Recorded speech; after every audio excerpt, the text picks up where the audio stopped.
10 minutes to 11 it is, ABC Southeast on this Monday morning. It's called Carol Brown by The Flight of the Conchords, and I told you I was freaky is the name of the set of songs. News at 11 this morning. Before then, an Elvis impersonator. Now, Elvis impersonators, well, they're a dime a dozen. There are so many of them. They come in all shapes and sizes. Some have talent, some, well. But one thing's for certain, they're all men. Well, no, except for our next guest.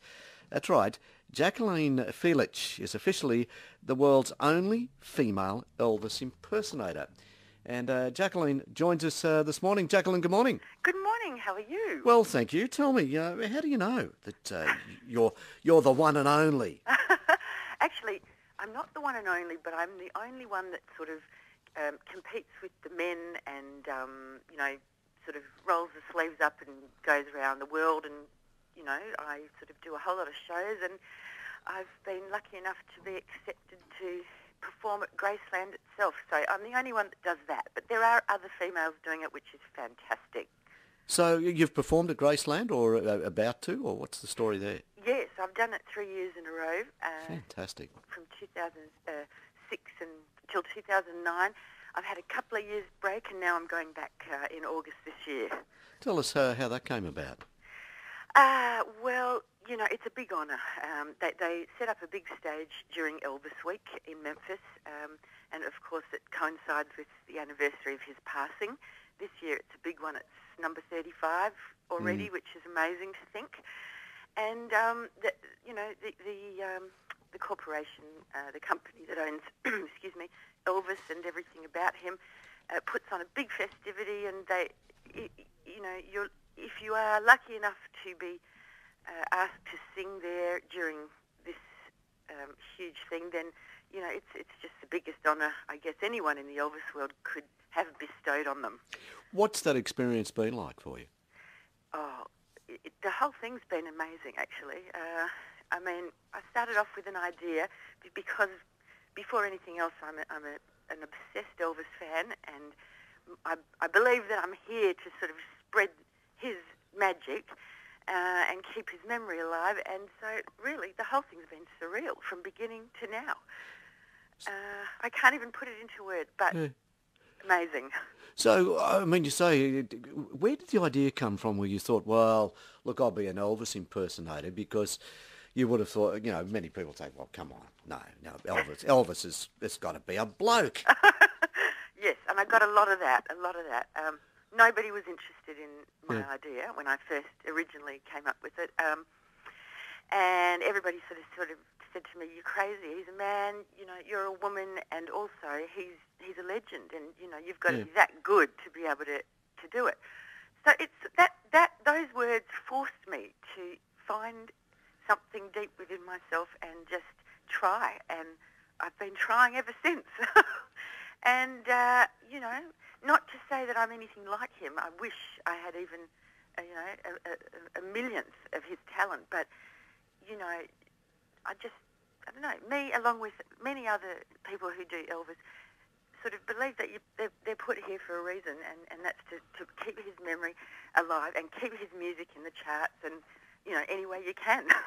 Must have been pretty tough, starting out, because as you say, people would have said, well, you're going to have to be better than the best to get any recognition at all. Yeah, and that's the thing. I go in these contests, and I don't think that I'm going to win or anything because Elvis wasn't a woman, and I never go into these things thinking anything.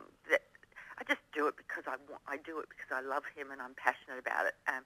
Anything else is a bonus, and I usually get these days people coming up to me after a performance saying, when we heard that there was a female singer, we thought, oh, that's strange, female doing Elvis.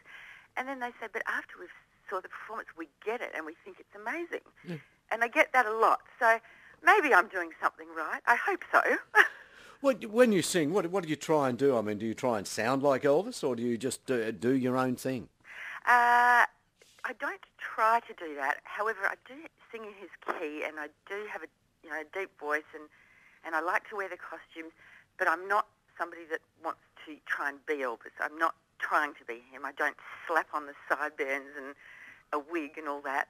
You know, I'm me paying tribute to Elvis, and you know, I've had reviews written about me saying, you know, that I definitely channel him somehow. So I don't know. Maybe that kind of just comes out. I'm not trying to do that though, but I do get that a lot. So Has it turned into a successful career for you? well, it's full time, and it's been Full-time? that way. Yep. It's been that way for the last 5 years. Has that taken you a bit by surprise? Yes, big surprise, because as I said in the beginning, nobody wanted to have a bar of it.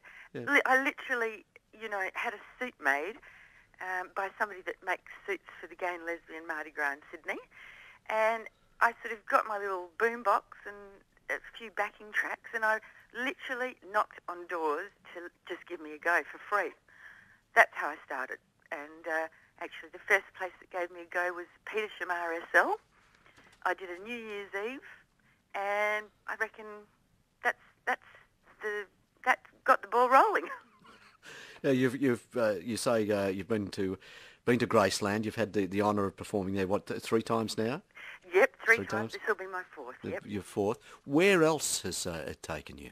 Well, that's the thing. I'm lucky enough to have been to very exotic locations and just played to some amazing people and very unusual circumstances. Like coming up in November is the second All Elvis cruise in Australia, the King Tribute Cruise. And believe it or not, last year we did it for the first time, and 2,500 Elvis fans packed this boat and were just loving every second of it, because it was 3 days of nothing but Elvis via the tribute artists and things like that. It was just amazing. It's happening again, and I hope some of your listeners will come. It's just an amazing time. And I've been to Norfolk Island. I've been to the States many times, including Vegas and New York. And, you know, fantastic towns around Australia have been just welcoming and incredible. And there really are an amazing amount of Elvis fans in Australia, which when I started out, I didn't think that. I didn't know that. So that's wonderful. I've found, you know, a lot of things out about it. Plus, I've made some amazing friends. You know, the Aussie Elvis people, we call ourselves a family. We catch up all the time, and the fans and the tribute artists have become the greatest of friends, which is just something I never forecast either. Have you any idea of how many are in that family? In Australia, I'm not too sure. I definitely know there are 2,500 Elvis fans in Australia. They're the ones that came on this cruise. But there's got to be more, because... Oh, yeah, I think there'll be a few more than that. Oh, well, there has to be, because every time I do a town somewhere in Australia, or, you know, one of the clubs, you know, I have a lot of people, I guess middle-aged people saying, oh, we've always loved Elvis, and, you know, and all this. So there are a lot of people. I don't know how many. I couldn't put a figure on it, but there are obviously fan clubs here, and you know, people are members, and they do get-togethers, and you know, come and support the tribute artists. So there's a fair few. What's your favourite number? That's a great question, but it's a mood. You know, that answer would depend on my mood, because Elvis, you know, covered every genre, but if I have to limit it down to one, I'd say Just Pretend from 1970. You wouldn't like to give us just a couple of bars, would you? Oh, I'd be thrilled to do that. It's a slow one. It goes like this. Just pretend I'm holding you and whispering things soft and low. And think of me, how it's gonna be. Just pretend. And it goes on from there. Absolutely lovely. I started to get goosebumps already. Jacqueline, look, lovely to talk to you. You too. Thank you so much for having me. And you just keep being Elvis. I I certainly will. Thank you so much. See you later. Jacqueline Felix is a female Elvis impersonator joining us this morning, and she's doing some shows at the new Hard Rock Cafe in Darling Harbour this coming Thursday, and off on that King Tribute Cruise too.